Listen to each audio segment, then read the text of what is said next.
안녕하세요. 종교평화연구원장 이병두입니다.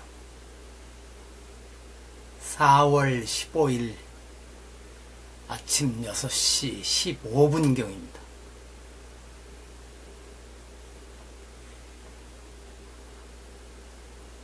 어제 낮에는 아주 따뜻했죠.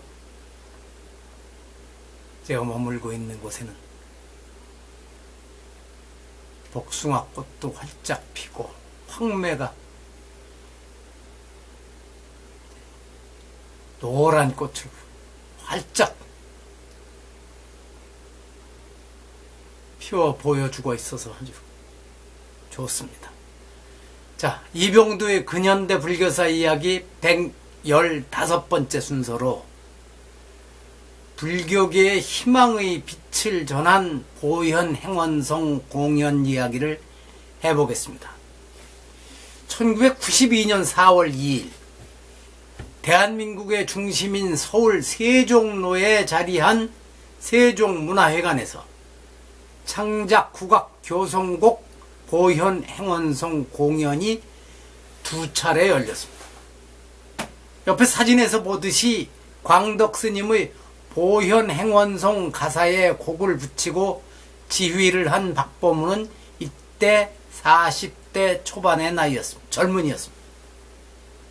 장엄하고도 아름다운 이 공연에는 서울 송파구 잠실 불광사 합창단을 중심으로 한 500여 명의 대규모 합창단원들이 무대에 올라 멋진 화음을 선사했는데, 공연 마무리 대목에서는 무대 위의 합창단과 객석의 관객이 함께 보현행원으로 보리이루리, 보현행원으로 보리이루리를 어울려 부르는 감동의 순간이 이어졌습니다. 광덕스님은 화엄경 보현행원 품을 우리말로 옮긴 것도 참 부드럽죠. 또 그 내용을 간추려서 보현행자의 소원을 쓰셨는데,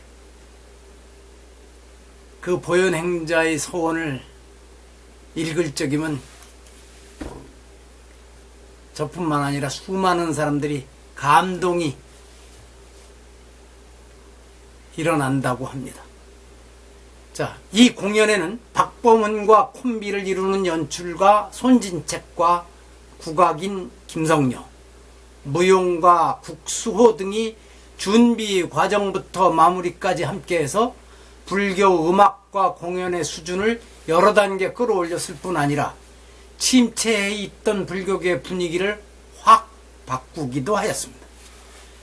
작곡가 박보문은 이 공연을 계기로 불교 음악뿐 아니라 국악계의 큰 별로 확실하게 자리매김하고, 그 뒤로 용성과 니르바나를 비롯한 대형 국악 교성곡 작곡가 주희를 여러 차례 이어가게 되었으며 확실한 부처님 제자, 보현행자가 되었습니다. 박보문은 수십 년이 지난 지금도 그때의 감정을 이렇게 회고합니다. 불광사 합창단원들은 밤낮을 가리지 않고 보현행원성을 화두로 정진 또 정진하였습니다. 불심이 아니고서는 이루어질 수 없는 부처님의 가피가 현실로 나타났습니다. 악보가 필요 없었습니다. 모두 노래를 외워서 불렀습니다. 끝부분에 이르러 보현행원으로 보리이루리를 외칠 때 무대와 객석은 하나가 되었습니다. 지휘대에서 내려와 객석에서 부축을 받고 있던 광덕 큰스님을 무대로 올라오시라고 했습니다. 그런데 이게 어인 일입니까? 부축을 받지 않으면 걸음을 제대로 걷지 못하는 큰 스님이 혼자서 가뿐하게 무대로 올라온 것입니다. 그리고 나의 손을 잡으시고 다시 한번 말씀하셨습니다. 그대는 보현행자입니다. 광덕 큰 스님은 보현행원성을 통해 저를 부처님께 귀의시켜 주셨습니다. 보현행원성 작곡을 끝내고 그 인연으로 부처님을 찾아 동국대학교 대학원 불교학과에 입학하게 되었습니다. 박보문은 이렇게 해서 동국대학교에서 불교음악 전공으로 박사학위를 받았고 2024년 오늘도 조계종의 불교음악원 원장으로 활동을 쉬지 않고 있습니다. 제 준비한 원고에는 없지만 박범은이 동국대학교 대학원 불교학과에 들어가게 되는 데는 또 다른 인연이 있습니다.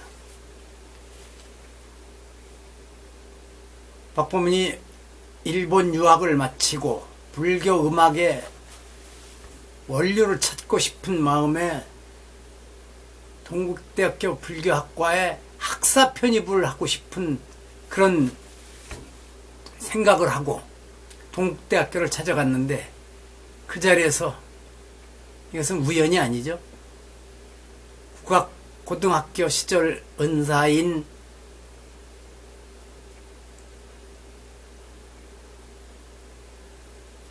제가 왜 배랑간의 이름이 생각이 안 나니까 저도 참 스승으로 모시는데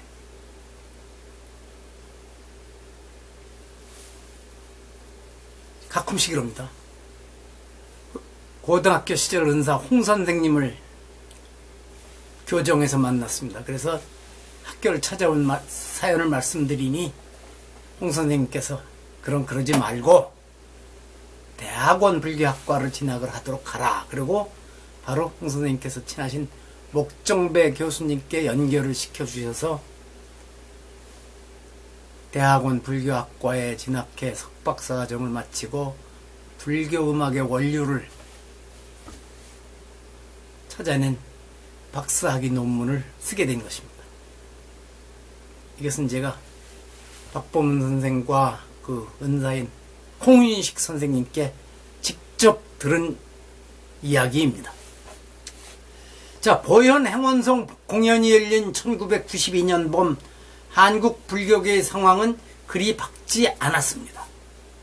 비구와 취처 사이의 분규에서 벗어나 통합종단 조계종으로 출범한 지 30년이나 되었지만 종단은 여전히 불안했고 불자들은 부처님 제자라는 자부심을 굳게 다지지 못하고 있었습니다.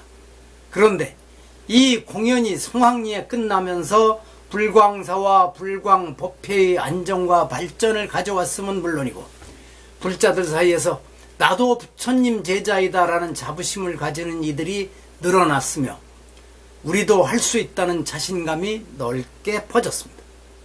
그 뒤 대형 국악 교성곡 작품 여럿이 작곡 공연될 수 있었던 것은 1992년 봄 보현 행원송 공연이 전해준 이런 큰 선물 덕분일지 모릅니다. 그때 한국 불교계에 새바람을 불게 해주고 자부심과 자신감을 가져다준 불광사와 불광법회가 몇 년 동안 큰 어려움을 겪다가 이제 조금씩 안정을 찾아가고 있다는 소식이 들리지만 아직도 마음이 놓이지 않습니다. 이제 제발 진흙탕에서 서로 뒤엉켜 싸우며 욕지거리 해대는 추한 모습 보이지 말고 다시 희망의 등불을 밝혀줄 때가 되지 않았을까요?